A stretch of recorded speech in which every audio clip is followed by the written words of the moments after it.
Hello नमस्कार साथियों, आप सभी का स्वागत है एक बार फिर से जीएस टेल्स पर। मैं हूं दिवाकर और हाजिर हैं इंडियन ज्योग्राफी का अगला पार्ट लेके, जिसपे हम गंगा यमुना और सरस्वती के नहीं बल्कि ब्रह्मपुत्र नदी तंत्र के डिस्कस करेंगे। मतलब कि Ganga Yamuna and Brahmaputra river system. इसमें हमने कोशिश किया है कि जितना ज़्यादा से ज़्यादा आपको ओपन करके चीज़ें प्रेजेंट की जा सके, जितना ज़्यादा से ज़्यादा मैप यूज किया जा सके। जनरली क्या होता है, देखिए, एक तो ये बहुत ही इंपॉर्टेंट चैप्टर है। ये जो जो प्रीवियस लेक्चर था जनजातियों वाला, ट्राइब्स वाला और लैंग्वेज वाला, वो और ये रिवर सिस्टम, खासतौर से नदर्न रिवर जो है, ये दोनों बहुत ही इंपॉर्टेंट सेक्शन है। आप देखेंगे 60 से 70 से 80 90 100 क्वेश्चन लगभग इन्हीं दोनों सेक्शन से अलग अलग पूछे गए हैं। मतलब 150 से 200 क्वेश्चन इन दोनों सेक्शन से, जनजातियों वाले से और रिवर से पूछे गए हैं। तो ऑब्वियसली इससे पता चलता है कितना इंपॉर्टेंट सेक्शन है। लेकिन उसके साथ ही साथ इस बार हमने कोशिश किया कि हर एक नदी को आपको मैप के थ्रू दिखाया जाए। ठीक है, मैप के थ्रू दिखाया जाए, जिससे कि आपके दिमाग में चीज़ें चिपक जाए बढ़िया से। तो एफर्ट आपको दिखेगा, ठीक है, रिसर्च कितना लगा, कितना एनालिसिस हुआ है, वो सारी चीज़ें दिखेंगी। तो बस इतना कहना है कि उस रिसर्च, उस एनालिसिस, उस मेहनत के लिए आप जो वीडियो को ज़रूर लाइक करें, और अगर पूरी सीरीज पसंद आ रही हो तो चैनल को सब्सक्राइब भी कर सकते हैं। चलिए शुरू करते हैं। सबसे पहले गंगा नदी तंत्र का जो है ड्रेनेज सिस्टम। ड्रेनेज सिस्टम इनका कैसा होता है? पूर्ववर्ती अपवाह, पूर्ववर्ती जो मतलब हिमालय की जितनी भी नदियां हैं वो एंटीसीडेंट ड्रेनेज का अनुसरण करती हैं, फॉलो करती हैं। एंटीसीडेंट ड्रेनेज का मतलब होता है, जैसे पता ही है, पूर्ववर्ती अपवाह मतलब पहले से ही बह रही हूँ, ठीक है, वो बहती चली आ रही हैं, गंगा यमुना जो भी हो गई। फिर बाद में हिमालय का ओरोग्राफी से जो उदय होता है, हिमालय उदय होता है, तो उसको भी काट देती हैं।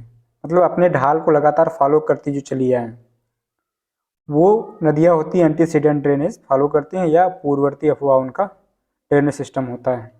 तो हिमालय की नदियाँ जैसे सिंध, सतलज, गंगा, ब्रह्मपुत्र या कोसी, ये जो रिवर्स हैं, ये एंटीसीडेंट रिवर या पूर्ववर्ती अफवाह वाली रिवर हैं। इम्पॉर्टेंट पॉइंट है ये कि कौन सी नदियाँ हैं जो मतलब हिमालय को भी काट देती हैं।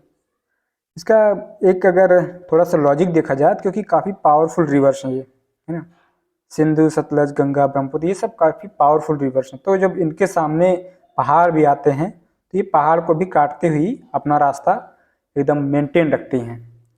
तो या तो इतना पावरफुल हो नदियाँ जिनमें इतना ढेर सारा जल हो, या फिर कुछ ऐसे हो ना, दशरथ माझी जैसे लोग।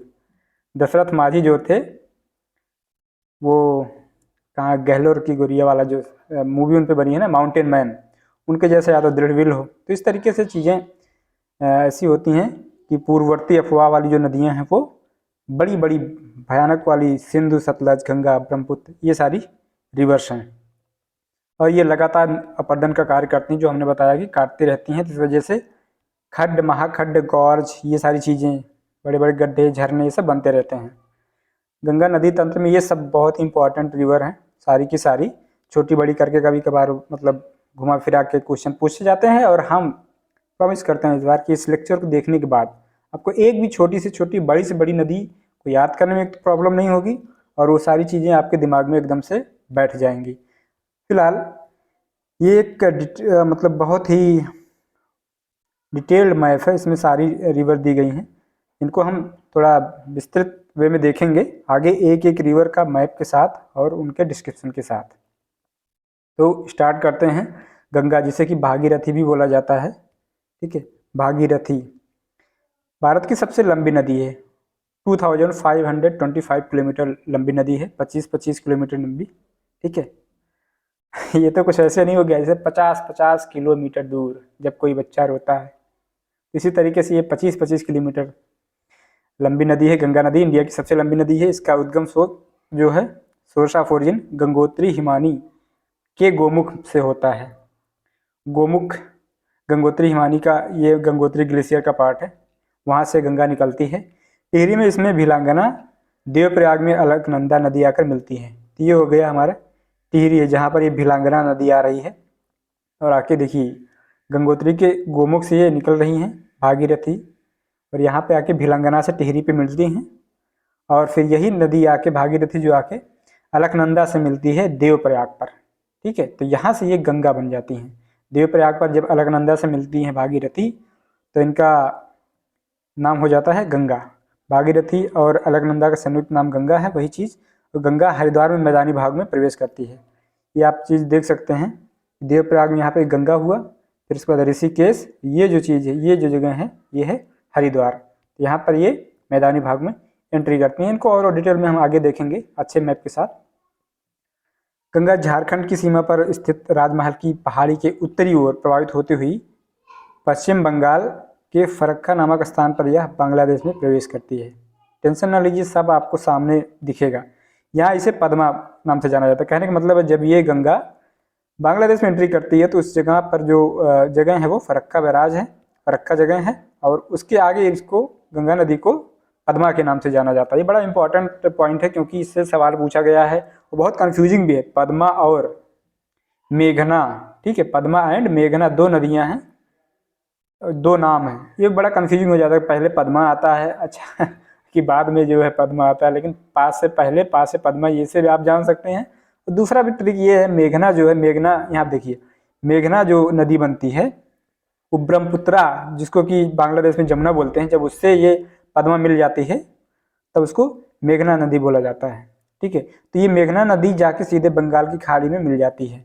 अब कन्फ्यूजन ये तो मतलब यहाँ से दूर हो जाना चाहिए। पहले पद्मा बनती है, गंगा का नाम पहले पद्मा बनता है, पा से पहले, पा से पद्मा, और फिर उसके बाद मेघना। मेघना का मतलब होता है मेघ माने पानी, जल, वाटर या बादल। ठीक है, उनमें पानी होता है, पानी जाके बंगाल की खाड़ी के पानी में मिल जाता है, तो मेघना जाके डायरेक्ट बंगाल में गिरती है। तो आपको अब ये डाउट नहीं रहेगा। मुझे अक्सर हुआ करता था अक्सर कि पहले पद्मा है या मेघना है।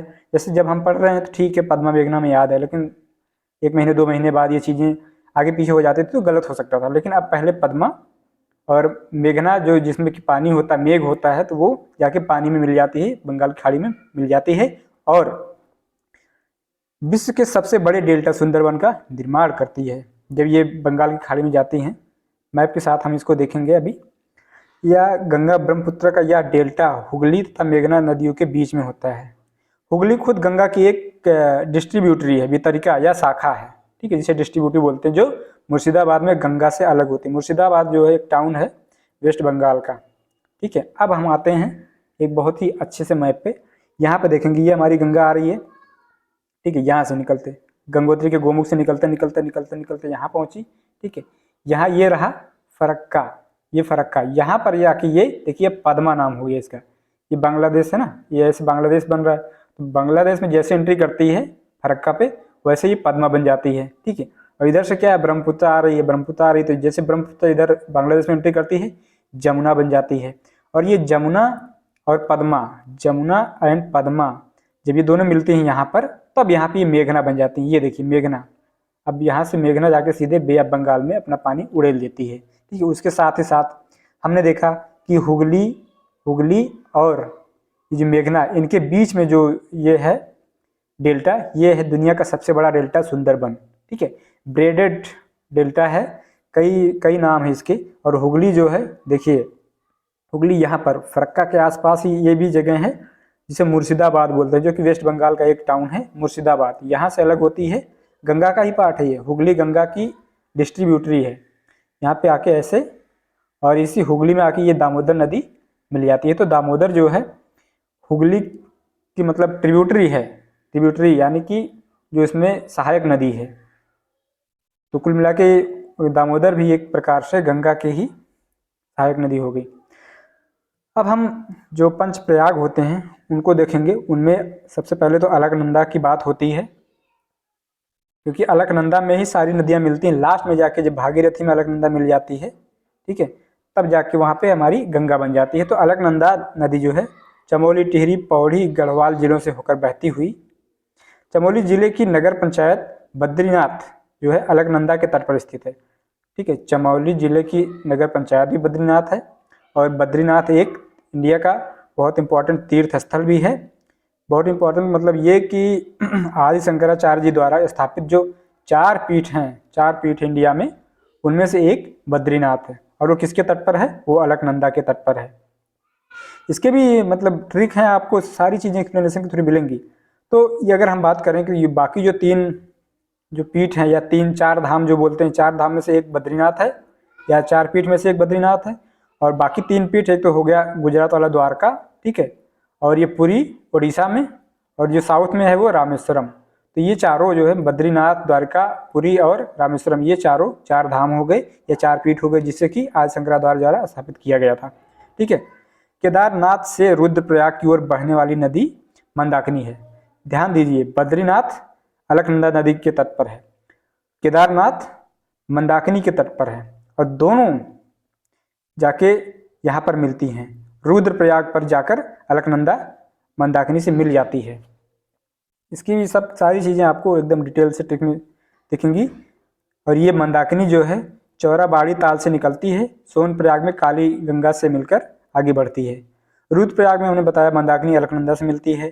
केदारनाथ मंदाकिनी नदी के तट पर अवस्थित है, सब डिस्कस हो गया। कर्णप्रयाग में अलकनंदा नदी से पिंडार नदी मिलती है। अलकनंदा शिवलिंग शिखर के उत्तर पूर्वी भाग में अलकापुरी स्थित सातों पंथ ग्लेशियर के शिखर के हिमनद से निकलती है, यानी ग्लेशियर से निकलती है। अलकनंदा कहाँ से निकलती है? सातों पंथ ग्लेशियर से निकलती है। ओके, अब हम पंचप्रयाग देखेंगे। इन्हें बोलते हैं पंचप्रयाग, पीपी, पावर प्ले ना हो कि पंचप्रयाग। अच्छा, पावर प्ले की ही बात हो रही तो जान लीजिए, इस लेक्चर को देखने के बाद चाहे आपको कोई गूगली फेंके या कोई बाउंसर, आप रोहित शर्मा की तरह सारे एग्जामिनेशन के क्वेश्चंस को एकदम मारेंगे जैसे कि होगा सिक्सर, ठीक है। तो पंचप्रयाग को हम देखते हैं। सबसे पहले हमें देखना है कि बद्रीनाथ और अलकनंदा। तो यहाँ जो है सातों पंथ ग्लेशियर से अलकनंदा निकलती है, तो जो उसके तट पर बद्रीनाथ है, ठीक है। बद्रीनाथ से होते हुए ये अलकनंदा आ रही है, फिर यहाँ पे आके धौली गंगा से मिलती है। धौली गंगा से कहाँ पे? विष्णुप्रयाग पर। अब इसको हम पंचप्रयाग को देखिए तमाम तरीके से आपने पहले भी पढ़ा होगा, कुछ आप लोगों ने राइमिंग बनाई होगी, कुछ गीत संगीत लोगों ने बनाए हैं, वो हो सकता है आपको याद हो। लेकिन आज जो हम तरीका बताएंगे ये एकदम मतलब भूलने ही वाला नहीं, ये कहानी टाइप का। जैसे कि मान लीजिए भगवान विष्णु बैठे हैं अपना क्षीर सागर में। क्षीर सागर माने कि सफ़ेद सागर, दूध सागर जिसे बोलते हैं ना, क्षीर सागर। धौली गंगा का मतलब भी वही है कि सफ़ेद नदी, ठीक है। धौलाधार पर्वत जो उसको व्हाइट पर्वत बोलते हैं, याद होगा आपको। तो धौली गंगा जब अलग, और ध्यान देना कि सारी नदियाँ अलकनंदा से आके मिलती हैं, तो अलकनंदा की बात नहीं करेंगे, बाकी नदियों की बात करेंगे।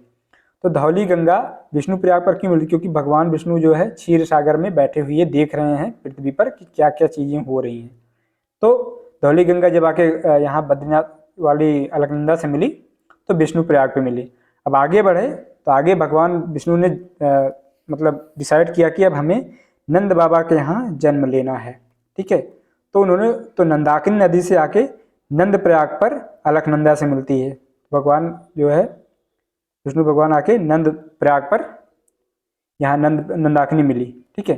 कहानी आप थोड़ा कनेक्ट करते रहें, ये बहुत सिंपल है वैसे, क्योंकि मैंने बताया अलकनंदा नदियाँ ही सारी जगह सबसे मिलती हैं। नंदाकिनी से नंद प्रयाग, हालांकि विष्णु प्रयाग शायद आपको नहीं पता रहता कि धौली गंगा, ये मतलब नहीं याद रहता, लेकिन अब याद रहेगा। धौली गंगा माने कि सफ़ेद गंगा, वाइट, और क्षीर सागर का मतलब भी क्षीर सागर, जो भगवान अपना उसी में बैठे रहते हैं हमेशा, वो हो गया। नंद प्रयाग पे हम आ गए, अलकनंदा से नंदाकिनी नदी मिल जाती है तो अनंत प्रयाग हो गया, ठीक है। उसके आगे जब अब नंद भगवान के यहाँ, नंद बाबा के यहाँ जब वो जन्म लेते हैं नंदलाल, तो आगे फिर आते हैं कर्ण से मिलते हैं, कर्ण को समझाते हैं, ठीक है। कर्ण को समझाते हैं कि भाई कौरवों का साथ ना दो, पांडवों का साथ दो। लेकिन कर्ण क्या होता है, वो थोड़ा पराक्रमी होता है, ठीक है। और भाई दोस्ती में भी उसने कसम भी तमाम खाई होती हैं। तो यहाँ पर आके बन जाता है कर्णप्रयाग। अगला, पहले विष्णुप्रयाग, फिर नंदप्रयाग, फिर उसके बाद कर्णप्रयाग। आपको समझ में आ गया होगा, कर्ण से जाके मिलते हैं, ठीक है। और कर्णप्रयाग पर पिंडार नदी मिलती है, पिंडार गंगा, जो कि अलकनंदा से मिलती है। क्यों पिंडार? क्यों? क्योंकि जैसे अगर आपने बाहुबली मूवी देखी होगी, उसमें है कि पिंडारी किसी का मतलब किसी को नहीं छोड़ते, एकदम जहाँ जाते हैं वहाँ सर्वनाश कर देते हैं। तो वहाँ पर तो बाहुबली ने पिंडारियों का दमन किया, लेकिन कर्ण भी कोई छोटा मोटा योद्धा तो नहीं था, तो पिंडार भी उससे मिलते तो वो भी दमन कर देता। तो इस तरीके से पिंडार जो गंगा है वो कर्ण पर आकर अलकनंदा से मिलती है। अब कर्ण को समझाया भगवान ने, वो कृष्ण भगवान ने, वो कर्ण माने नहीं। तो अब क्या होगा, भगवान का रौद्र रूप दिखेगा। रौद्र रूप दिखेगा तो रुद्रप्रयाग बनेगा, क्योंकि महाभारत होगी ना, तो रुद्रप्रयाग बनेगा। रुद्रप्रयाग पर मंदाकिनी नदी जो है आके अलकनंदा से मिलती है। ध्यान देना है कि अब तक जो ये सारी जो नदियाँ थी वो अलकनंदा की वेस्टर्न ट्रिब्यूटरी थी, बाईं वाली ट्रिब्यूटरी थी, बाईं साइड की, लेकिन अब दाहिना शुरू हो गया। ठीक है, क्योंकि अब तक भगवान शांत थे, तो अब दाहिने हाथ से रुद्रप्रयाग पर जो है ये मंदाकिनी नदी आकर मिलती है। इसके एक तरीके से और जान सकते हैं, जब ऐसे अगर आप सीरियल से पूछेगा पंचप्रयाग तो आपको ऐसी कहानी बनानी पड़ेगी। ठीक है, भगवान विष्णु ने क्षीर सागर से देखा, फिर आके नंद बाबा के यहाँ जन्म लिए, फिर उसके बाद जाके कर्ण को समझाए, नहीं समझ में आया तो फिर उन्होंने रुद्र रूप दिखाया, रुद्र रूप दिखाया, उसके बाद वो देव एकदम बन गए, फेमस हो गए। तो मंदाकिनी मंद मंद वाली नदी है। ठीक है, इसीलिए यहाँ पर केदारनाथ है, यहाँ पर बद्रीनाथ नहीं। बद्रीनाथ तो 4 धामों में से एक धाम है ना, तो वहाँ पर कोई भौकाली नदी होनी चाहिए, जैसे कि अलकनंदा। ठीक है, जो कि लंबी चली आ रही है। केदारनाथ केदारनाथ 4 धाम में से नहीं, इसलिए यहाँ पर थोड़ी मंद वाली नदी है, मंदाकिनी नदी है। अब चूंकि मंदाकिनी नदी आके अलकनंदा से मिलेगी तो यहाँ पर रौद्र रूप लगेगा। ठीक है, ताकि आगे जो है नदी तेजी से जा सके, तो यहाँ पर रुद्रप्रयाग हो गया। ठीक है, मंदाकिनी, अलकनंदा, रुद्रप्रयाग। फिर आगे बढ़ते हैं तो देवप्रयाग हो जाता है। अब इधर गंगोत्री के गोमुख से निकलते हुए भागीरथी निकलती हैं, जो कि अलकनंदा से मिलती हैं देवप्रयाग पर, तो यहाँ से ये गंगा हो जाती हैं। ठीक है, इसको भी आप देख लें, यमुनोत्री के बंदरपूछ ग्लेशियर है, वहाँ से यमुना निकली है। तो अगर हम एक बार इसको सम करें तो अलकनंदा तो चलती हैं, अलकनंदा को चलने दीजिए। पहले सब वेस्टर्न साइड में, वेस्ट साइड में ये बाईं, अच्छा दाएं बाएं ट्रिब्यूटरी कैसे डिसाइड होती है, जैसे नदी की तरफ आप चल रहे हैं तो जो दाहिने साइड पर है, दाहिना साइड इसका ये होगा, है ना, वो बोलते हैं कि दाई तरफ की ट्रिब्यूटरी, दाई सहायक नदियाँ। और जो बाएं साइड पर हैं, लेकिन ध्यान देना कि आप जिस तरफ चल रहे हैं उसी साइड में अपना हाथ फैलाएं, उसी हिसाब से। तो पहले विष्णुप्रयाग पर धौली गंगा मिलती है, क्योंकि क्षीर सागर में बैठे हैं। नंद बाबा क्या जन्म लेते हैं, इसलिए नंद प्रयाग पर ये नंदाकिनी मिलती है। फिर कर्ण को समझाते हैं, कर्ण प्रयाग पर पिंडार मिलती है कर्ण से भिड़ने के लिए। फिर आगे रौद्र रूप होता है, तो यहाँ पर मंदाकिनी मंद करने की कोशिश करती है, लेकिन अलकनंदा अब तक कितनी नदियों का जल लेके आके एकदम रौद्र रूप हो जाता है। फिर आके यहाँ पर भागीरथी और अलकनंदा का मिलन होता है, देवप्रयाग बनता है। फिर आगे गंगा बनती है, फिर जो है हरिद्वार में मैदानों में एंट्री करती हैं। तो पंचप्रयाग से अक्सर क्वेश्चन पूछे जाते हैं। आशा करता हूँ कि कहानी आप खुद जो एक बार कनेक्ट कर पाएंगे। आगे देखते हैं, हिमालय से निकलने वाली बहुत सी नदियाँ आकर गंगा में मिलती हैं, जिनमें की प्रमुख नदियाँ हैं राम गंगा, शारदा, सरयू, घाघरा, गंडक, कोसी, यमुना। इनमें से यमुना जो है गंगा की सबसे बड़ी ट्रिब्यूटरी है, सहायक नदी है, जो कि यमुनोत्री हिमानी के बंदरपूछ से निकलती है। गंगा के दाहिने किनारे पर, देखा हमने बोला था गंगा, देखिए ऐसे निकल रही है, गंगा ऐसे निकल रही है, ऐसे जा रही है, ऐसे जा रही है। अगर आप इधर हाथ फैलाएंगे तो आपका हाथ ये दाहिना माना जाएगा, ये बायां होगा। ठीक है, दाहिने किनारे पर आके मिलने वाली ट्रिब्यूटरी यहाँ पे आके इलाहाबाद में मिल जाती है गंगा, गंगा से यमुना प्रयागराज में। ठीक है, तो संगम बनता है वहाँ पर। प्रयागराज में भी जो है कुंभ मेला लगता है 4 साल में। तो ये चीज़ हो गई। यमुना जो है सब दाहिनी तरफ की एक तो ट्रिब्यूटरी है, और सबसे बड़ी ट्रिब्यूटरी है गंगा की सहायक नदी। आगे बढ़ते हैं तो शारदा नदी को देखते हैं। शारदा नदी निकलती है नेपाल में मिलाम हिमानी से। ये हो गई शारदा नदी, ये वाली, यहाँ पे आप देखिए ये शारदा नदी है। ठीक है, शारदा नदी जो कि नेपाल के मिलाम हिमानी से निकलती है। प्रारंभ में इसे गौरी गंगा भी कहा जाता है। भारत नेपाल सीमा पर इसे काली नदी कहते हैं। ये हो गया, भारत नेपाल सीमा पे आ रही है, ये काली नदी से बोला जाता है। उत्तर प्रदेश के बाराबंकी जिले पर, ये देखिए ये जो एरिया है ये बाराबंकी का जिला। आप देखेंगे यहाँ लखनऊ है। ठीक है, लखनऊ, ये रहा लखनऊ। लखनऊ के थोड़ा सा नॉर्थ ईस्ट में है बाराबंकी। तो इससे सिर्फ यही नहीं देखें कि लखनऊ के मतलब बाराबंकी पे मिलती है ये जो काली नदी है या शारदा नदी है, बाराबंकी पे मिलती है घाघरा से या सरयू से। ठीक है, ये यहाँ पर सरयू होते हुए आ रही है, बाद में ये घाघरा बन जाती है। तो लखनऊ के नॉर्थ ईस्ट में है बाराबंकी, जो कि काली नदी आके सरयू नदी या घाघरा नदी से मिलती है। ठीक है। बाराबंकी में। अब घाघरा, घाघरा 1080 किलोमीटर लंबी नदी है जो तिब्बत में मैप्चाचुंगो ग्लेशियर से निकलती है। देखिए, तिब्बत में मैप्चाचुंगो ग्लेशियर से निकलते हुए 1080 किलोमीटर लंबी नदी है, काफ़ी लंबी नदी है घाघरा। ठीक है, जो बिहार के छपरा में आके गंगा से मिलती है, बिहार के छपरा में गंगा से मिलती है। तो ये जो है छपरा जिला हो गया बिहार का। तिब्बत में बहती है, नेपाल में पूरा इतना बहती है, उसके बाद भारत में काफ़ी ज़्यादा इसका मतलब विस्तार है। तो ये तिब्बत, नेपाल और भारत में बहती है, बिहार के छपरा के पास आके गंगा से मिलती है। इंटरेस्टिंग चीज़ ये है, यही नदी जो है सरयू नदी भी है। ठीक है, सरयू नदी के किनारे हमारा जो अयोध्या नगरी वो बसी हुई है, भगवान राम की जन्मस्थली। ठीक है, लेकिन यहाँ पे आप देख रहे हैं घाघरा, तो उसी घाघरा को सरयू भी बोला जाता है। इनफैक्ट 2020 में उत्तर प्रदेश के सीएम योगी आदित्यनाथ जी ने कहा था, सेंट्रल गवर्नमेंट से रिक्वेस्ट करी है कि घाघरा को सरयू ही नाम बदल के ये जो घाघरा है इसको सरयू कर दिया जाए, क्योंकि भाई सरयू का नाम वेदों में, रामायण में कई बार आया है। ठीक है, भगवान राम से काफ़ी ज़्यादा अटैचमेंट है इस नदी का, तो इस वजह से उन्होंने रिक्वेस्ट किया कि इस जो घाघरा नदी है, जो घाघरा ज़्यादा फेमस है, इसको सरयू कर दिया जाए। ठीक है, फिलहाल आप जाने घाघरा और सरयू दोनों एक ही नदी हैं, और इसी के किनारे पर जो है हमारी अयोध्या बसी हुई है। गोमती नदी का उद्गम क्षेत्र गोमत ताल, फुलहर झील, पीलीभीत, उत्तर प्रदेश में। पीलीभीत जो उत्तर प्रदेश का एक जिला है, आपको पता होना चाहिए।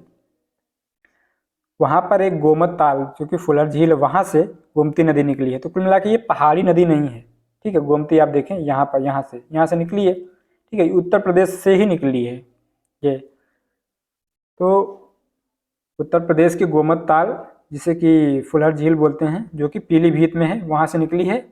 यह गंगा नदी की एकमात्र ऐसी नदी है जो कि प्लेनों में निकली, प्लेन से निकली है, मतलब मैदानों से निकली है, मैदानी भाग से, अर्थात ये पहाड़ों से या माउंटेन से नहीं निकली है। ठीक है, ये आप देख सकते हैं गोमती नदी ऐसे ऐसे आके, और फिर उससे भी इंटरेस्टिंग चीज़ ये है कि उत्तर प्रदेश में ही निकली, उत्तर प्रदेश में ही जाके गंगा में मिल जाती है गाजीपुर में। ठीक है, गाजीपुर में जाके ये गंगा में मिल जाती है, ये भी चीज़ है। उसके बाद देखते हैं इधर ये जो रिवर है, ये राम गंगा नदी का उद्गम उत्तराखंड राज्य के पीढ़ी गढ़वाल स्थित दूधा टोली श्रेणी से होता है।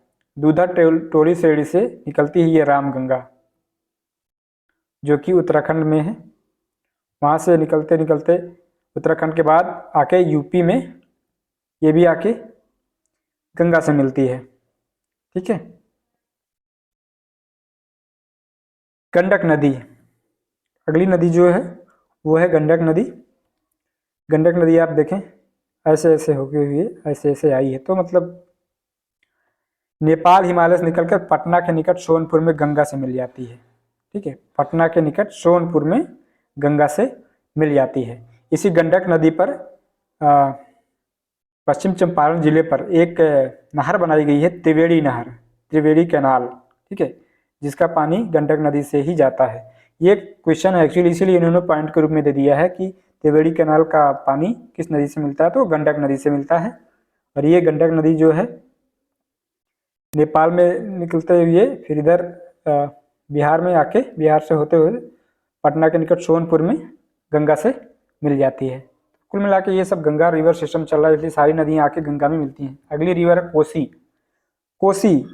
कोसी भी आके नेपाल हिमालय से निकलकर गंगा नदी में मिल जाती है। प्रायः मार्ग बदलने की प्रवृत्ति के कारण से भीषण बाढ़ आती है। ठीक है, इसी वजह से इसको सौरो ऑफ बिहार बोला जाता है, बिहार का शोक बोला जाता है कोसी को।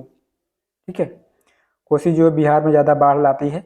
एक्चुअली ये कोसी जो नदी है, ये 7 स्ट्रीम से, 7 छोटी छोटी स्ट्रीम से, 7 छोटी छोटी धाराओं से मिलकर बनी है, जिसमें से कि अरुण इसकी मुख्य धारा है, अरुण। ठीक है, अरुण मुख्य धारा है। सप्तकोसी इसको बोलते हैं, सप्तकोसी, क्योंकि इसमें 7 छोटी छोटी धाराएं इसकी ट्रिब्यूटरीज हैं। ठीक है, जिसमें से अरुण मुख्य है, याके गंगा नदी में ये भी आके मिलती है, लेकिन उससे पहले ये अक्सर हर साल बिहार में बाढ़ लेके आती है, इस वजह से बिहार का शोक इसको बोला जाता है। यमुना नदी यमुनोत्री हिमनद के बंदरपुर चोटी के पास निकली हुई है। इसकी प्रमुख सहायक नदियाँ चंबल, सिंध, बेतवा, केन। तो ये देखिए आप, चंबल, सिंध, बेतवा और ये केन, ये जो है ये चार इंपॉर्टेंट नदियाँ इसकी दाहिने तरफ की, ठीक है, दाएं ट्रिब्यूटरीज हैं ये चार इंपॉर्टेंट। इसको ऐसे पढ़िए, चंबल, सिंध, बेतवा, केन, चंबल, सिंध, बेतवा, केन। इनका ऑर्डर भी पूछा गया है और ये भी पूछा गया कि ये मतलब कौन कौन सी ट्रिब्यूटरीज हैं यमुना की दाहिने तट पर। तो ये चारों ट्रिब्यूटरी हैं, चंबल, सिंध, बेतवा, केन। ओके, तो चंबल के बारे में और डिटेल से हम जानेंगे दूसरे मैप में।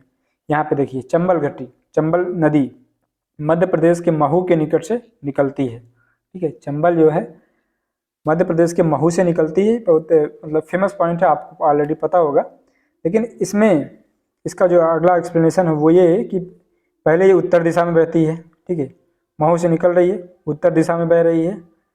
उत्तर दिशा में बहते बहते ये कोटा पर, यहाँ देखिए कोटा पर, राजस्थान का जो कोटा है वहाँ पर एक गड्ढा बनाती है, खड्ड बनाती है, एक गॉर्ज बनाती है, ठीक है। यह नदी राजस्थान के सवाई माधोपुर से होते हुए धौलपुर, देखिए चंबल नदी आके यहाँ धौलपुर, ठीक है, ये भी मतलब राजस्थान का एक जिला है जो यूपी से सटा हुआ सीधे। तो ये अंत में यमुना में मिल जाती है। यमुना में कहाँ मिलती है?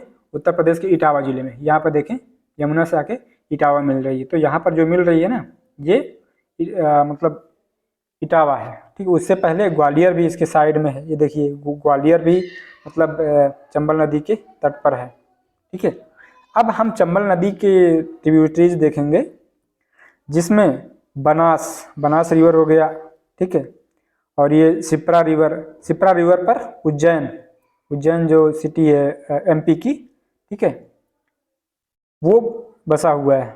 शिप्रा पर उज्जैन बसा हुआ है, उसके बाएं तरफ, ठीक है। अच्छा, उज्जैन भी एक मतलब इम्पोर्टेंट शहर है। किस मामले में? जो 4 कुंभ लगते हैं उसमें से एक है उज्जैन, दूसरा कौन सा है? प्रयागराज है, ठीक है, और तीसरा है नासिक, त्र्यंबक नासिक जो कि महाराष्ट्र में है, और हरिद्वार जो कि उत्तराखंड में है। तो ये चारों हो गए, उज्जैन, प्रयागराज, हरिद्वार, त्र्यंबक नासिक। इस तरीके से उज्जैन एक बड़ी इंपॉर्टेंट जगह है जो कि शिप्रा नदी के किनारे बसा हुआ है, ये आप जान लें। शिप्रा नदी चंबल की ट्रिब्यूटरी है, बनास ट्रिब्यूटरी है, काली सिंध ट्रिब्यूटरी है, पार्वती ट्रिब्यूटरी है। ये 4 नदियाँ इंपॉर्टेंट नदियाँ जो हैं चंबल की ट्रिब्यूटरी। बहुत ही अच्छा मैप है ये, ठीक है। चंबल, सिंध, बेतवा, केन, इस सीरीज को आप याद रखें। और बेतवा पर सांची जो कि एमपी का एक बड़ा ही अच्छा फेमस टाउन है, जिसमें कि सांची का स्तूप भी बना हुआ है, जो कि एक वर्ल्ड हेरिटेज साइट है, यूनेस्को द्वारा रिकॉग्नाइज्ड है, ठीक है। ये सारी नदियाँ यमुना की दाहिने तट की ट्रिब्यूटरीज हैं। अमरकंटक के पठार से निकलने वाली सोन गंगा के दक्षिणी तट, दाहिने तट की मुख्य सहायक नदी है, ठीक है। मतलब एक तो गंगा के दाहिने तट की जो सबसे बड़ी नदी है वो है यमुना, ठीक है, जो कि इलाहाबाद पे आके मिलती है प्रयागराज पर। उसके बाद जो दूसरी मेन सहायक नदी है वो है सोन नदी। यहाँ पर ये देखिए, यहाँ से निकलती हुई सोन ऐसे ऐसे जाके पटना पर जाके गंगा से मिल जाती है सोन नदी, ठीक है, दाहिने तट पर। जो पठार के किनारे पर जल प्रपातों की एक श्रृंखला बनाती हुई उत्तर दिशा में बहती है तथा पटना के निकट गंगा में मिल जाती है। उत्तर दिशा में बहती हुई पटना के निकट गंगा मिल गई। ध्यान देना होगा कि ये अमरकंटक से निकलने वाली एक नदी है सोन, ठीक है। अमरकंटक से दूसरी नदी जो निकलती है वो है नर्मदा रिवर, ठीक है। नर्मदा रिवर भी अमरकंटक से ही निकली है। और अमरकंटक प्लेट्यू से ही जो छत्तीसगढ़ लगा हुआ है, छत्तीसगढ़ के सिहावा डिस्ट्रिक्ट से इधर महानदी निकली है। तो ये सोन हो गया, महानदी हो गई, इधर ये नर्मदा नदी होगी। तो अमरकंटक प्लेट्यू से, हिल रेंज से 3 नदियाँ निकली हैं। हालांकि एग्जैक्टली जो अमरकंटक से वो 2 ही है, सोन और नर्मदा, ठीक है। दामोदर अगर आप देखेंगे तो जैसे हमने पहले ही बताया कि दामोदर तो हुगली का ट्रिब्यूटरी है, ठीक है।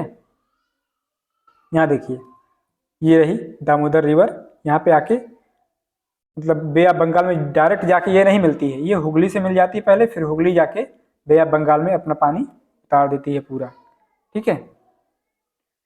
दामोदर में अचानक से बाढ़ आने का इसे बंगाल का सौरव कहा जाता है, बंगाल का अभिशाप, ठीक है, कर शाप बंगाल, या बंगाल का दुख अभिशाप जो है दामोदर नदी को कहा जाता है। दामोदर की एक बड़ी इंपॉर्टेंट ट्रिब्यूटरी है, वो है बराकर। इसको हम थोड़ा ट्रिक से याद करते हैं कि दामोदर में दम है, दमदार जो होता है वो जोड़ के अपने आप को बड़ा कर लेता है, ठीक है। दमदार जो है वो उसमें अपने आप में और ट्रिब्यूटरी जोड़ के बड़ा कर लेता है। तो बराकर जो इसकी ट्रिब्यूटरी है दमदार की है, दामोदर की है।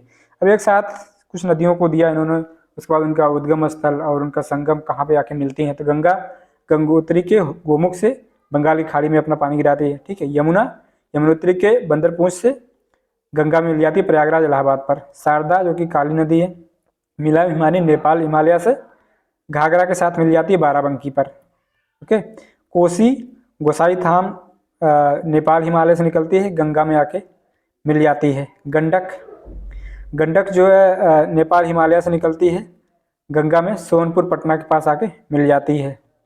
फिर रामगंगा दूधा टोली श्रेणी उत्तराखंड से निकलती है, गंगा मिल जाती है। सोन अमरकंटक के पठार से हमने डिस्कस किया, गंगा पटना के निकट मिल जाती है। दामोदर छोटा नागपुर प्लेट्यू से निकलती है, हुगली कोलकाता के निकट मिल जाती है। चंबल महू से निकलती है, यमुना इटावा के निकट मिलती है। गोमती गोमतताल फुलर झील से निकलती है और गंगा में आके मिल जाती है, ठीक है। इनको हम पहले डिस्कस कर दिए, अब कुछ क्वेश्चन देख लेते हैं। बांग्लादेश में जैसे हमने बताया था कि गंगा नदी को क्या बोला जाता है, तो पद्मा, पहले पद्मा आता है, ठीक है। उसके बाद जमुना से मिलके बाद में ये मेघना बन जाते हैं, मेघ का पानी जाके गिरा देते हैं, ठीक है। यहाँ पे देखें, ये गंगा को पहले पद्मा बनाया है, यहाँ पे फरक्का पे आके वेस्ट बंगाल में तो मतलब बांग्लादेश में आया, ठीक है। गंगा नदी बांग्लादेश में आते ही पद्मा बोली जाती है, और ब्रह्मपुत्र बांग्लादेश में आते ही जमुना बोली जाती है। जमुना और पद्मा मिल जाते हैं तो मेघना बोली जाती है। मेघ का पानी जाके सीधे बे ऑफ बंगाल में गिर जाता है। सुंदरबन डेल्टा का निर्माण करने वाली दो नदियाँ अभी हमने डिस्कस किया, गंगा और ब्रह्मपुत्र। हालांकि गंगा वहाँ मिलती पद्मा बोली जाती है वेस्ट बांग्लादेश में, और ब्रह्मपुत्र जमुना होती है, लेकिन नदियाँ तो गंगा और ब्रह्मपुत्र ही हैं, ठीक है। तो सुंदरबन डेल्टा का निर्माण करने वाली गंगा और ब्रह्मपुत्र नदियाँ हैं। गंगा की जलोढ़ मृदा की गहराई भूमि सतह से नीचे लगभग कितनी हो सकती है? 6000 मीटर, ठीक है। 2000 से 2K से 6K मीटर तक गंगा की जलोढ़ मृदा की गहराई है। अगर आप इमेजिन करते तो आप इमेजिन नहीं कर पाते। 6 किलोमीटर मतलब इसके अलुवियल डेप्थ है, बड़ा मुश्किल हो जाता, लेकिन आंसर यही है, इसलिए इसको शामिल किया गया, क्वेश्चन को ऐड किया गया। पंचप्रयाग के बारे में सवाल है, अब बताइए कि कौन सा आपको नहीं समझ में आ रहा है। देवप्रयाग अलकनंदा और भागीरथी नदी के संगम पर स्थित है। सबसे मेन प्रयाग जो है देवप्रयाग, अलकनंदा मेन नदी है, भागीरथी मेन नदी है, दोनों आके मिल जाते हैं। बिल्कुल सही सवाल स्टेटमेंट। रुद्रप्रयाग अलकनंदा और मंदाकिनी नदी पर स्थित है, बिल्कुल सही है। रुद्र पर मंदाकिनी आके मिली यहाँ पर अलकनंदा से, तो यहाँ पर रुद्रप्रयाग बन गया। इससे पहले कर्णप्रयाग है, उससे पहले जो है नंदप्रयाग, फिर यहाँ विष्णुप्रयाग। अलकनंदा नदी बद्रीनाथ से बहती है, बिल्कुल सही है। अलकनंदा तो जो है बद्रीनाथ जो कि चारों धाम में से एक धाम है, वहाँ से बहती है। और जो दूसरा धाम है गोरख, कौन सा, अलकनंदा के बाद मंदाकिनी, ठीक है। मंदाकिनी नदी यहाँ पर जब इनसे मिलती है रुद्रप्रयाग से, ठीक है, रुद्रप्रयाग पर अलकनंदा से मिलती है मंदाकिनी नदी। तो केदारनाथ आदि शंकराचार्य द्वारा स्थापित सबसे बड़ी पीठ के रूप में मानी जाती है। इसी को हम कह रहे थे कि केदारनाथ तो आके मंदाकिनी से मिलती है, बद्रीनाथ आके जो है अलकनंदा के तट पर है, तो केदारनाथ नहीं हो सकता। केदारनाथ ना हो कि ये बद्रीनाथ है, जो कि इन 4 पीठों में से एक है। बद्रीनाथ पीठ है, केदारनाथ पीठ नहीं है, अर्थात ये चौथा स्टेटमेंट गलत हो गया। तो 1 2 3 इसका स्टेटमेंट सही हो जाएगा, आंसर ये इसका हो जाएगा, ओके। यहाँ पे हम एक बार अगर चाहें तो फिर से देख सकते हैं कि धौली गंगा हो गया, ठीक है, बद्रीनाथ से निकलते जो सिमट पर, ये विष्णु प्रयाग हो गया, ठीक है। यहाँ पर इन्होंने वो नहीं दिया है नंदाकिनी वाला, नंदाकिनी रिवर आके मिलेगी नंद प्रयाग पर, उसके बाद पिंडार मिलेगी कर्ण प्रयाग पर, सब अलकनंदा से मिल रही हैं और इसकी वेस्ट साइड से।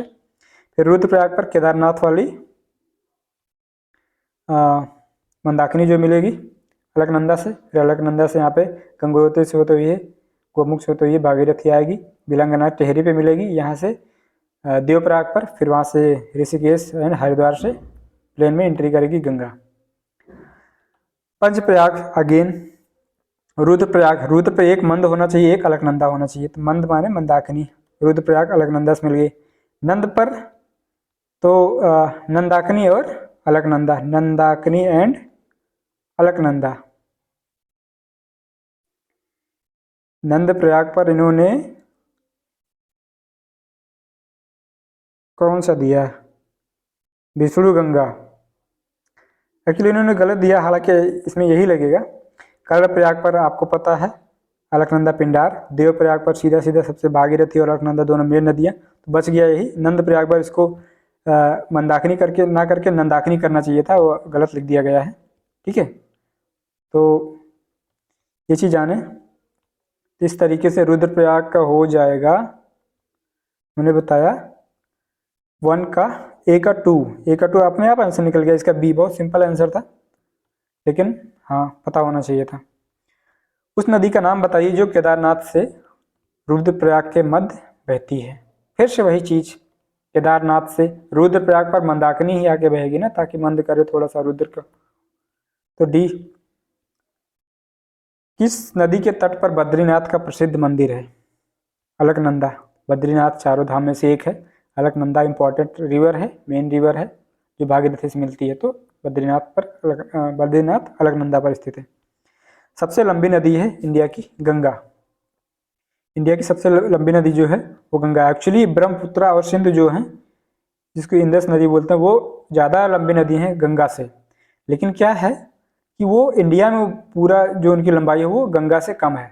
गंगा इंडिया में 25-25 किलोमीटर है, ठीक है, 25-25 किलोमीटर, जबकि वो उनकी लंबाई इंडिया में कम है, ओवरऑल वर्ल्ड में ज़्यादा है। पाकिस्तान में बहती है इंदस नदी, और तिब्बत में, चाइना में होके हुई आती है ब्रह्मपुत्रा।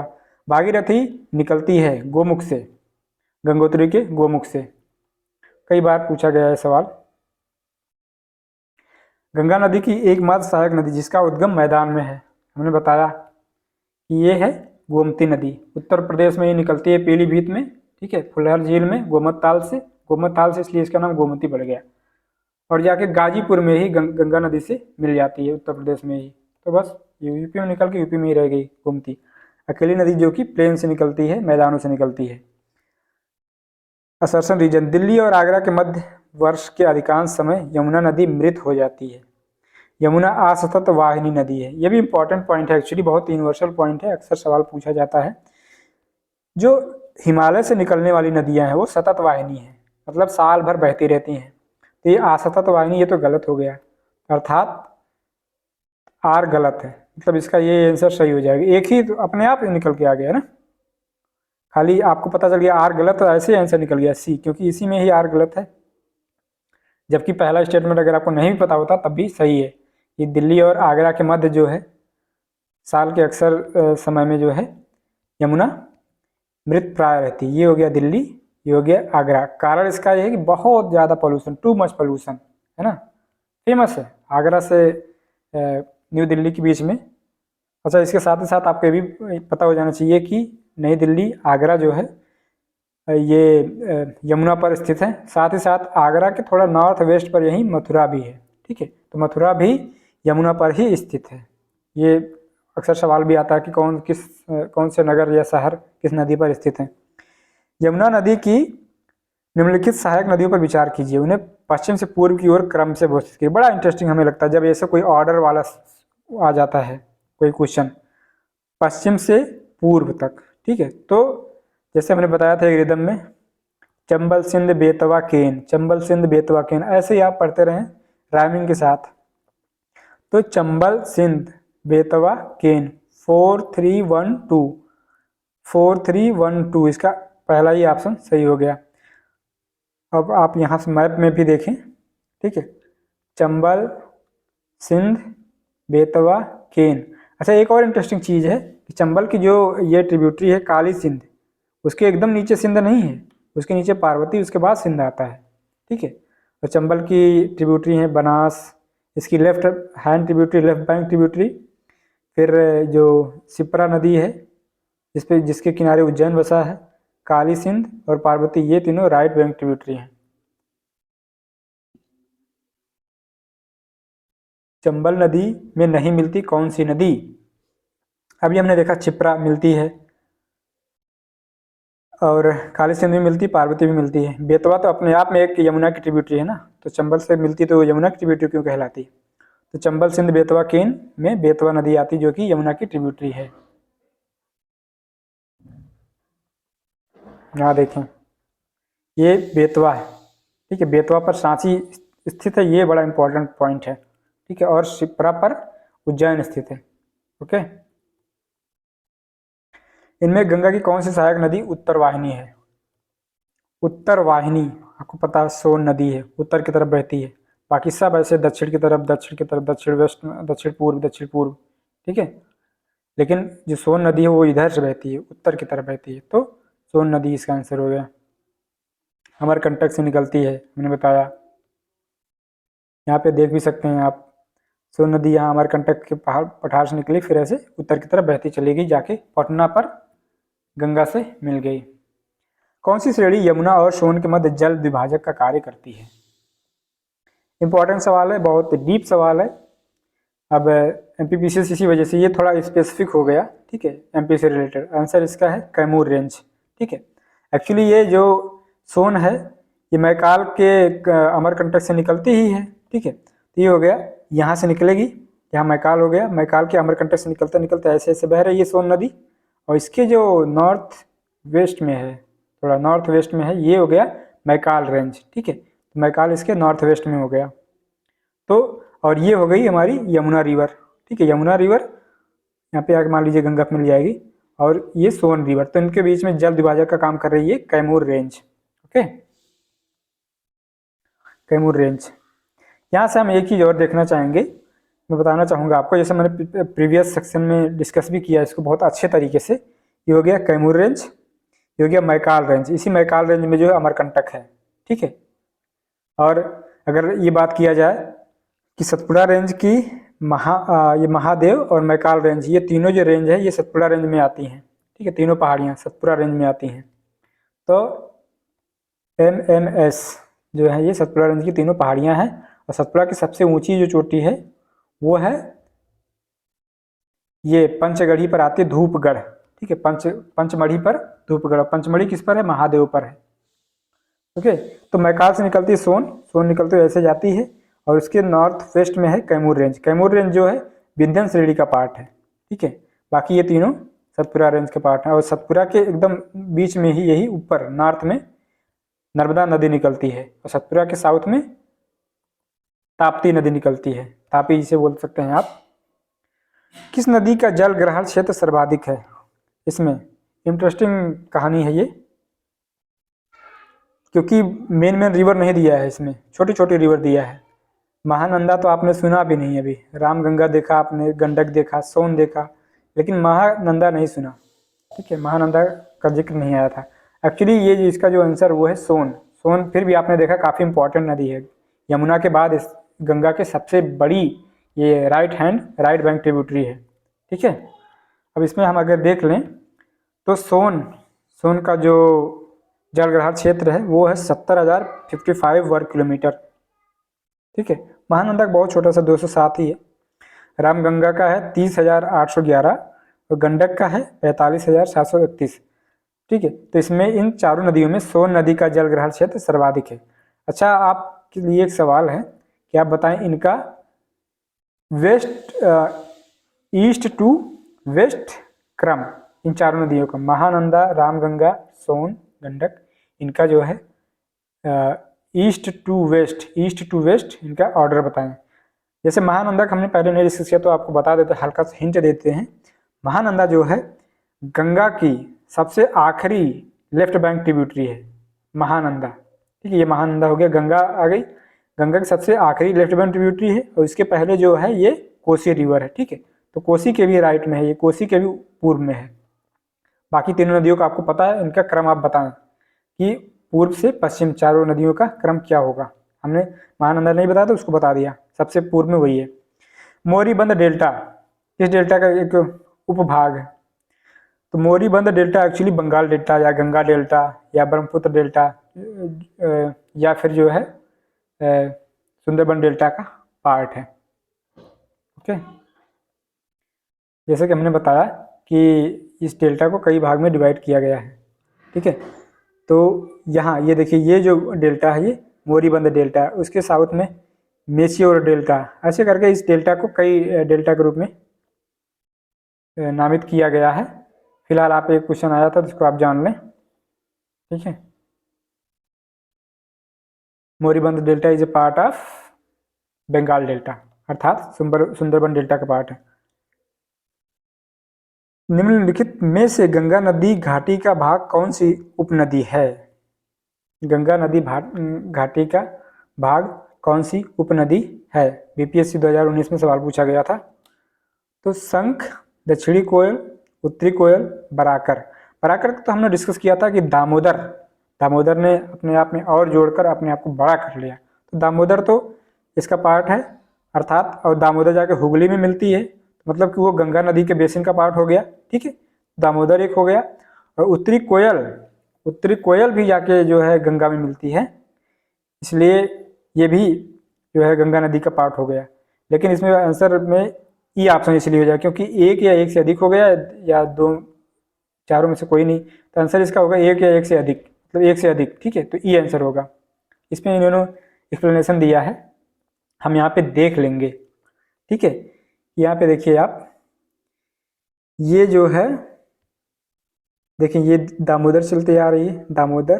ठीक है, दामोदर चलती आ रही, यहाँ पे आके बराकर इसकी ट्रिब्यूटरी जुड़ जाती है। ठीक है, बराकर ये हो गई ट्रिब्यूटरी, ये बराकर ट्रिब्यूटरी हो गई, और ये आपको पता है दामोदर आके हुगली में जाके जुड़ती है। ठीक है, और ये देखें, ध्यान दें कि ये अजय भी एक ट्रिब्यूटरी है इसकी। और यहाँ पर है नॉर्थ कोयल जो है इधर आती है, इधर जाके ये गंगा में मिल जाती है। साउथ कोयल और शंख रिवर। ठीक है, साउथ कोयल और ये जो शंख रिवर है, यहाँ पे आके ब्राह्मणी, ठीक है, ये जो ब्राह्मणी रिवर है यहाँ पर, ये उड़ीसा से होते हुए बहती है, तो उस ब्राह्मणी के ट्रिब्यूटरी हैं साउथ कोयल एंड शंख रिवर, इस वजह से वो गंगा की ट्रिब्यूटरी नहीं है। कौन सी एक नदी भारतीय गंगा नदी बेसिन का हिस्सा नहीं है? बहुत बारीक सा सवाल है, यूपीपीसीएस 2021 में पूछा गया था। पिछले सालों ने सोचा कि इतना बारीक पूछते हैं किसी को हवा तक न लगे, लेकिन आज हम जो मैप लेके आए हैं, आपको हवा क्या पानी भी लग जाएगा नदियाँ भी लग जाएंगी सारी। ठीक है, तो गंगा नदी बेसिन का कौन सा हिस्सा नहीं? अभी हमने देखा बराकर के ऊपर नॉर्थ में अजय नदी थी। ठीक है, अजय तो है। पुनपुन और जलांगी नदी भी गंगा नदी बेसिन का पार्ट है। जोंक नदी नहीं है, जोंक नदी क्योंकि वो महानदी का पार्ट है। ठीक है, जोंक नदी जो है वो महानदी बेसिन का पार्ट है, लेकिन हमने जैसे कहा कि जलांगी, पुनपुन और अजय, यहाँ पे देखिए अजय ये आके गंगा मिल गई, और यहाँ पुनपुन नदी आके गंगा मिल गई। ठीक है, और जो जलांगी रिवर है वो एक्चुअली मुर्शिदाबाद से सेपरेट होके यहाँ पे हुगली की ट्रिब्यूटरी है। ठीक है, हुगली डिस्ट्रीब्यूटरी एक्चुअली हुगली से वो अलग होती है। जैसे मुर्शिदाबाद पर गंगा से अलग होके हुगली एक नदी बनती है। ठीक है, हुगली डिस्ट्रीब्यूटरी है, उसी तरीके हुगली से मुर्शिदाबाद से ये जलांगी रिवर अलग हो जाती है। ठीक है, लेकिन ये बिहार की और तमाम रिवर्स को आप देख लें, सोन बिहार में बस्ती यहाँ पे आके गंगा में यहाँ पे मिलती है पटना पे। ठीक है, पुनपुन जाके फाल्गु नदी से मिल जाती है, पहले फाल्गु से मिलती है, उसके बाद फाल्गु जाके गंगा मिल जाती है। तो फाल्गु नदी भी इम्पोर्टेंट नदी है, इसका सवाल पूछा गया यूपीएससी मेंस में पूछा गया इसके बारे में। जिनका ऑप्शनल जियोग्राफी रहा होगा उनको पता होगा, यूपीएससी मेंस में फाल्गु नदी के बारे में पूछा गया है। ठीक है, Kiul river, Ajay river, Kosi, okay, Kamala, Bagmati, Burhi Dihang, बूढ़ी गंडक रिवर। ठीक है, घाघरा और महानंदा। देखिए हमने महानंदा यहाँ पे डिस्कस हो गया आपका, महानंदा जो है गंगा की सबसे लास्ट लेफ्ट बैंक ट्रिब्यूटरी है। अब यहाँ पे देख लेते हैं जोंक, जो यहाँ पर जोंक था ना, जोंक नदी ये वाली जोंक नहीं है ये, क्योंकि ये महानदी का मतलब ट्रिब्यूटरी है। अब महानदी में कौन कौन सी हैं? महानदी की ट्रिब्यूटरी हसदेव, मंद, इब, जोंक, ओंग, तेल, शिवनाथ। ठीक है, इंपॉर्टेंट नदियां, इनमें से कोई ना कोई अक्सर जो है पूछा जाता है, ऑप्शन में हो जाए या डायरेक्ट सवाल में पूछा जाए, ये सब जो है महानदी की ट्रिब्यूटरीज हैं। कौन सी नदी उत्तर प्रदेश राज्य में प्रवाहित नहीं होती है? उत्तर प्रदेश में कौन सी नदी प्रवाहित नहीं होती है? हिंडन, गंडक, शारदा, सोन, कौन सी नहीं होती है? इसका आंसर जो है गंडक। ठीक है, गंडक पूरा बिहार में ही मतलब प्रवाहित होती है। नेपाल हिमालय से निकल के बिहार में आती है, बिहार का सौरो कहलाती है, ओ सॉरी कोसी कहलाती है वो तो। ठीक है, उत्तर प्रदेश राज्य से प्रवाहित नहीं होती। यह नदी नेपाल से निकल के बिहार में प्रवेश करती है तथा सोनपुर पटना के पास गंगा मिल जाती है। ठीक है, सोन, हिंडन एवं शारदा नदियां जो हैं ये गंगा उत्तर प्रदेश राज्य से प्रवाहित होती हैं। यहाँ पर आप देखें, ये हिंडन नदी, ठीक है, हिंडन आके लेफ्ट बैंक ट्रिब्यूटरी है यमुना की, लेफ्ट बैंक ट्रिब्यूटरी है यमुना की। इंपॉर्टेंट सवाल। ठीक है, आप ये चंबल, सिंध, बेतवा, केन ये जानते हैं, आप राइट बैंक ट्रिब्यूटरी हैं यमुना की, सहायक नदियां हैं यमुना की राइट बैंक पर, दाहिने हाथ पर। लेकिन बाएं तट पर हिंडन एक इम्पॉर्टेंट है, जो कि अकेली ट्रिब्यूटरी है जो यहाँ से निकलती, पहाड़ों में निकलती है यमुना की, वो भी बाएं तट पर मिलती है। ठीक है, वो हो गया। उसके बाद ये रही गंडक। गंडक जो है ऐसे बिहार में चली आती, किनारे किनारे है यूपी के, लेकिन यूपी में नहीं बहती है। ठीक है, और आप सोन रिवर देखें, सोन रिवर यहाँ से आ रही है तो कहीं ना कहीं यहाँ थोड़ा सा यूपी में चली जा रही है। ठीक है, केन रिवर हो गया, बेतवा रिवर, सारी रिवर हैं, बस जो है वही गंडक रिवर नहीं बहती है यूपी में। अब हम देखते हैं ब्रह्मपुत्र नदी तंत्र। ठीक है, ये ज़्यादा डिटेल नहीं है, थोड़ा सा है।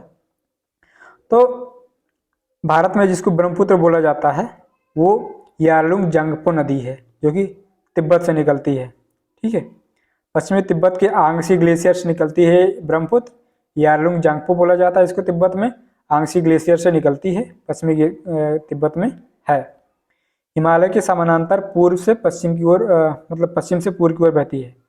अब ये मैप में इसको देखेंगे, जैसे कि अगर आप यहाँ पे देखना चाहें, ये है यारलुंग जांगपो या टिसांगपो। ठीक है, यांगसी ग्लेशियर से निकल रही है, जो कि मानसरोवर लेक के पास है।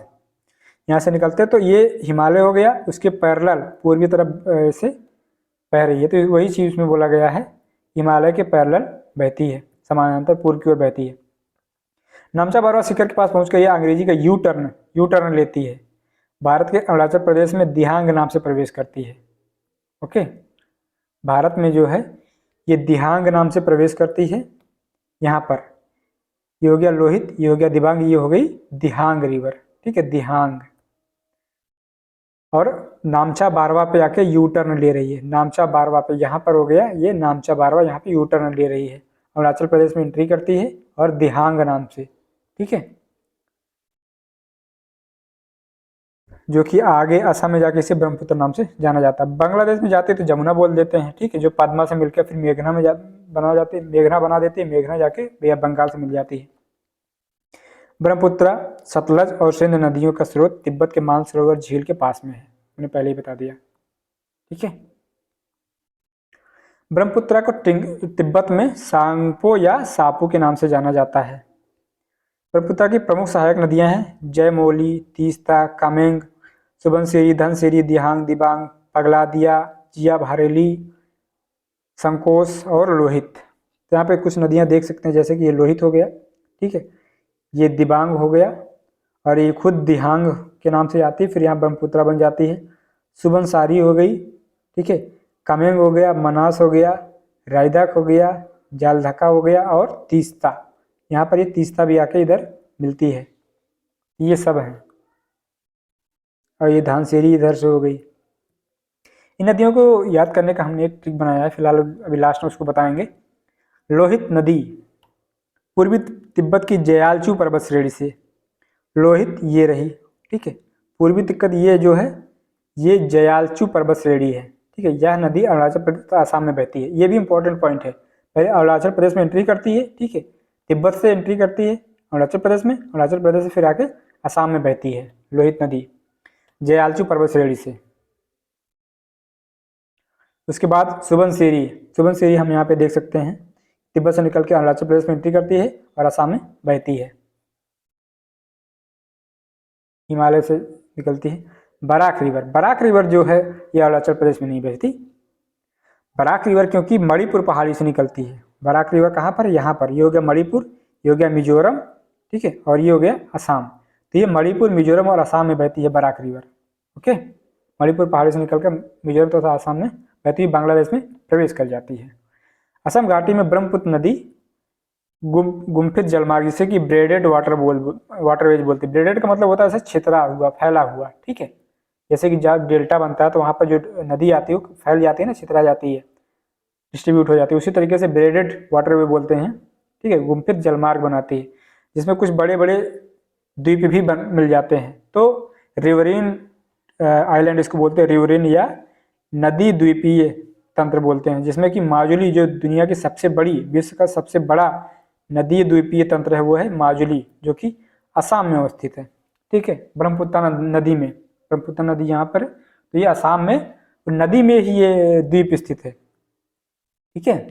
जैसे कि केबुल लमजाओ, केबुल लमजाओ जो है यहाँ लोकटक झील में है, ठीक है। लोकटक झील में मणिपुर के लोकटक झील में केबुल लमजाओ नेशनल पार्क है, जो कि तैरता हुआ, दुनिया का अकेला तैरता हुआ नेशनल पार्क है, फुमडी उसे बोलते हैं, ठीक। उसी तरीके से दुनिया का सबसे बड़ा जो पानी में बना हुआ द्वीप है वो है, मतलब नदी के पानी में, माजुली द्वीप है, जो कि असम में ब्रह्मपुत्र नदी पर बना है, ठीक है। तिब्बत पठार को चेंगतोंग क्वाघाई तिब्बत पठार के नाम से भी जाना जाता है। तिब्बत पठार से इतनी नदियां निकली हैं कि कोई भी अघा जाए तो क्वाघाई ऐसे बना है ठीक है, नॉनसेंस है, फिर भी आई होप कि आपके रिमेंबर करने के लिए सेंस हो। समुद्र से औसतन ऊंचाई 4500 मीटर की है। विश्व की छत या रूफ ऑफ द वर्ल्ड बोला जाता है तिब्बत के पठार को, ठीक। तिब्बत के पठार से कुछ इंपॉर्टेंट नदियां जो निकली हैं, यांगसी नदी, हुआंगहो जिसे कि येलो रिवर भी बोलते हैं, सिंध नदी, सतलज, ब्रह्मपुत्र, मेकांग तथा साल्विन रिवर, इसके साथ एरावली रिवर भी तिब्बत से निकली हुई है। अब हम देखेंगे यांगसी नदी कहाँ पे है। ये रही यांगसी नदी, ठीक है, और ये हुआंगहो या येलो रिवर, ठीक है। एंड सिंधु रिवर, इंदस जिसको हम बोलते हैं, सिंधु रिवर हो गया ये वाला, ठीक है। सतलज हो गया, और ब्रह्मपुत्र रिवर सिस्टम, यारलुंग या ब्रह्मपुत्र, जिसे कि दिहांग नाम से एंट्री करती है, ठीक है। मेकांग रिवर, मेकांग रिवर आपको पता है आसियान, पूरे आसियान में बहती है मेकांग रिवर, ठीक है। ये जो साउथ ईस्ट नेशन है, ईस्ट एशिया के, ठीक है, ये वाले, ये सब म्यांमार हो गया, लाओस हो गया, इन सारी जगहों, कंबोडिया हो गया, ठीक है, सिंगापुर, यहाँ जाके ये मेकांग बहती है, ठीक है। साल्विन रिवर, साल्विन रिवर ये रिवर रही, बर्मा से होते हुए, इरावडी रिवर ये रिवर, तो ये भी देखेंगे, ये तो ब्रह्मपुत्रा और एक इरावडी, ठीक है, एक मेकांग, ये तीनों नदियाँ जो हैं ये पर्वतीय श्रेणी के एकदम पैरेलल बहती हैं। यहाँ पर वो ट्रिक काम में आनी चाहिए जो आपको जानना है कि इनको कैसे याद करें, ये ब्रह्मपुत्रा की ट्रिब्यूटरीज हैं, और कैसे ऑर्डर में याद करें कि ईस्ट टू वेस्ट इनका ऑर्डर याद रहे। तो इसके लिए एक ट्रिक है, लो दे दी, लो दे दी सुख एंड मस्ती, ती, ठीक है। तो लो से लोहित, लोहित हो गया, दे से दिबांग हो गया, दी से दिहांग हो गया, जो कि दिहांग आके ब्रह्मपुत्रा बनती है, सुख से सुबनसारी, के से कामेंग, माँ से मनास, सा से संकोच, सा से संकोच, और ती से तिस्ता। तो देखा, सुख और मस्ती मिला आपको, इतना तगड़ा ट्रिक बनाया है।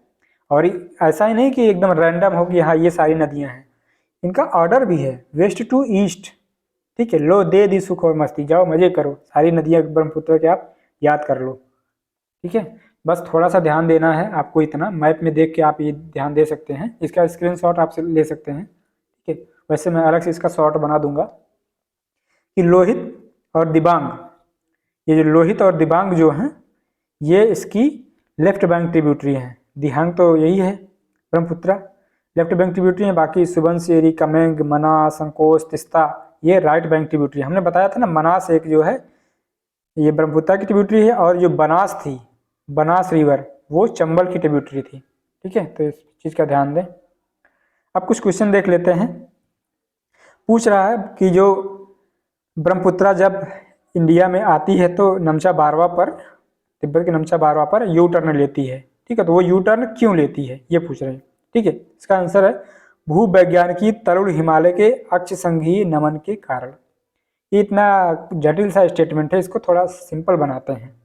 सिंपल बनाने का मतलब ये हो गया कि जैसे टेथिस सी था, ठीक है, टेथिस सी था, यहाँ से हमारा गोंडवाना लैंड जब इधर एंट्री करता है, ठीक है, यूरोपियन प्लेट में, यूरेशियन प्लेट में जाकर टकराता है, तो ये टेथिस सी दब के हिमालय बनता है। तो यहाँ पर इस किनारे और इस किनारे, इसको बोलते हैं सिंटैक्सियल बेंड। ठीक है, सिंटैक्सियल बेंड हो जाता है, ये हिमालय दो तरफ से बेंड हुआ है। तो जब ये हमारे यारलुंग सांगपो जो कि दिहांग रिवर के नाम से यहाँ पर पहुँचती है, तो यहाँ पर हिमालय बेंड हो गया, तो ये भी बेंड हो जाती है। ठीक है, यहाँ पर बेंड हो जाती है, तो यहाँ पर एक पूर्वी सिंटैक्सियल बेंड है, जहाँ पे नामचा बारवा पर ये इधर इंडिया में एंट्री करती है। और जो पश्चिमी दोनों तरफ से मुड़ा है ना ये हिमालय, तो पश्चिमी जो सिंटैक्सियल बेंड है वो है नंगा पर्वत के पास। ठीक है, नंगा पर्वत पर यहाँ पर इंदस नदी बहती हुई आती है, तो यहाँ भी ये भी यू टर्न लेती है। यहाँ पर ये ब्रह्मपुत्र लेती है नामचा बारवा पर। क्यों? क्योंकि सिंटैक्सियल बेंड है दोनों साइड में, और इसी वजह से ये आके इधर मणिपुर, फिर मिजोरम, नागालैंड हिल्स के रूप में आती है, और साथ में इसका एक्सटेंशन जो जाते जाते इधर पहुँचता है याराकोम योमा, अराकोन योमा, जो कि मतलब म्यांमार में है पहाड़ियाँ, और ये यही अराकोन योमा आके अपने अंडमान सागर में, अंडमान जो हमारा द्वीप है उसमें भी इसका एक्सटेंशन पहुंचता है। समझ गए? भारत में यारलुंग सांगपो नदी किसको बोलते हैं? ब्रह्मपुत्रा को। कोई बड़ी बात नहीं है। निम्नलिखित नदियों पर विचार कीजिए और बताइए कि अरुणाचल प्रदेश से कौन बहती है। कठिन सवाल आ गया ना, लेकिन अगर आपने जो है मैप अच्छे से देखा होगा तो आपको पता होगा कि बराक रिवर जो है मणिपुर की श्रेणी से बनती है, मणिपुर पहाड़ी से निकलती है। तो ये तो अरुणाचल प्रदेश में नहीं रहती है। हालांकि ये तीनों असम से बहती हैं, लेकिन मणिपुर में बराक नहीं बहती। तो लोहित और सुबनसारी बहती हैं। तो केवल 2 और 3, इसका आंसर हो गया बी। नहीं देखे हो तो देख लो। ठीक है, ये है मणिपुर हिल्स से बराक रिवर निकल रही है, फिर मिजोरम में बहते हुए असम में चली जाती है, असम के बाद ये बांग्लादेश में चली जाती है। लेकिन लोहित तो हिमाचल प्रदेश में एंट्री करती है, फिर असम में आती है। ठीक है, और सुबनसारी भी हिमाचल प्रदेश में एंट्री करती है, असम में बहती है। अगला है कौन सी ब्रह्मपुत्र की सहायक नदी है? तो इसमें से आता है लो, देदी, सुख एंड मस्ती। ठीक है, तो लो से लोहित, दिबांग, दे से दिबांग, सूखा वाला जो है ये केस कमेंग। तो तीनों हैं। ठीक है, तो इसका आंसर डी हो जाएगा। ठीक, अच्छा, लोहित जो है, लोहित पूर्वी तिब्बत में जयालचू पर्वत श्रेणी से निकलती है। ठीक है, और जो दिबांग है अरुणाचल प्रदेश के लोअर दिबांग घाटी जिले में प्रवाहित होती है। प्रमुख सहायक नदी है ब्रह्मपुत्रा की। कामेंग जो अरुणाचल प्रदेश के तवांग जिले में पूर्वी हिमालय की पहाड़ियों में उद्गमित नदी है। अच्छा, तवांग एक मोनास्ट्री भी है जो एशिया का दूसरा सबसे बड़ा मोनास्ट्री है, अरुणाचल प्रदेश में है। ठीक है, बुद्धिस्ट रिवर्ड प्लेस है, पूजनीय प्लेस होता है। तीस्ता नदी के बारे में इन्होंने स्टेटमेंट दिया है, कौन कौन सा सही है ये पूछें। IAS 2017 का सवाल। तीस्ता नदी का उद्गम वही है जो ब्रह्मपुत्रा का है, लेकिन यह सिक्किम से होकर बहती है। अरे, तीस्ता का अगर वही होता तो तीस्ता तो इसकी ट्रिब्यूटरी है ना, ट्रिब्यूटरी की नदी खुद बनती। ठीक है, सिक्किम से बहती है, लेकिन तीस्ता का उद्गम वही नहीं है ब्रह्मपुत्रा का। ठीक है, ब्रह्मपुत्रा तो यांगसी ग्लेशियर से निकलती है, और ये जो तीस्ता है ये खुद यहीं सिक्किम से निकलती है। ठीक है, रंगित नदी की उत्पत्ति सिक्किम में होती है, और यह तीस्ता नदी की एक सहायक नदी है। ये स्टेटमेंट एकदम सही है। तीस्ता नदी भारत एवं बांग्लादेश की सीमा पर बंगाल की खाड़ी में जा मिलती है। ये आंसर गलत है। बंगाल की खाड़ी में सिर्फ जाके मेघना मिलती है। ठीक है, मेघना मिलती है और इधर हुगली मिलती है। तो ये स्टेटमेंट बहुत ध्यान से मतलब याद रखें कि हुगली और मेघना ही सिर्फ जाके बंगाल की खाड़ी में मिलती हैं, बाकी सारी नदियाँ इनमें आके मिलती हैं। तो मेघना में तो ये जमुना मिलती है और इस जमुना में आके ये तीस्ता मिलती है। ठीक है, तो इसका स्टेटमेंट जो है सिर्फ 2 सही है, बी वाला आंसर इसका सही हो जाएगा। जैसे हमने बताया कि तीस्ता नदी तो खुद सिक्किम के में खांगचुंग छो एक रिवरिन लेक है, हिमनदीय झील से निकलती है, छोम्बो छू नदी के रूप में निकलती है। खांगचुंग छो झील से निकलती है तीस्ता, यहाँ पे देखें ये रही। ठीक है, सिक्किम से निकलती हुई। तीस्ता नदी के बारे में 2 स्टेटमेंट दिए हैं। पहला है तीस्ता नदी पहले गंगा की सहायक नदी थी, आजकल यह एक ब्रह्मपुत्र की सहायक नदी है। ये तो वैसे इतना स्टेटमेंट बढ़िया सा है, इसको आईएएस का सवाल होना चाहिए था, लेकिन यूपीपीसीएस ने पूछा, एक अच्छा सा सवाल है। ठीक है, हालांकि ये स्टेटमेंट सही है पहला, पहले ये गंगा की सहायक नदी थी, लेकिन बाद में इसने जो है अपना जो रूट है वो बदल दिया और जाके ब्रह्मपुत्र में मिल गई। नदी अपहरण हिमालय की नदियों का एक प्रमुख गुण है, बिल्कुल सही बात है। ठीक है, तो नदियाँ जो हिमालय की हैं वो अपना रूट चेंज करती हैं या बहते बहते अपना जो मतलब प्रसार फैला लेती हैं उसको, और जो दूसरी नदी होती है उसको भी आपस में मिला लेती हैं, इसको बोलते हैं नदियों का अपहरण। ठीक है, that's all from this session. आशा करते हैं कि अब जो गंगा यमुना और ब्रह्मपुत्र की नदियों का डर रहा होगा या जो चीज़ें भूल जाते होंगे उसमें से कुछ भी ना भूला हो। ठीक है, तो जैसा भी लगे कमेंट सेक्शन में इस चीज़ को जरूर मेंशन करें, और रिसर्च एंड एनालिसिस कैसा लगा, हार्डवर्क कैसा लगा, इसके बारे में भी बताएं। कौन सा पॉइंट आपको आपके दिमाग में टिक गया, याद रह गया, इसके बारे में बताएं। और वीडियो को लाइक भी करें, चैनल को सब्सक्राइब भी करें अगर सीरीज पसंद आ रही है। मिलते हैं अगले सेक्शन में, तब तक के लिए नमस्कार, जय हिंद, एंड वीडियो देखने के लिए थैंक यू।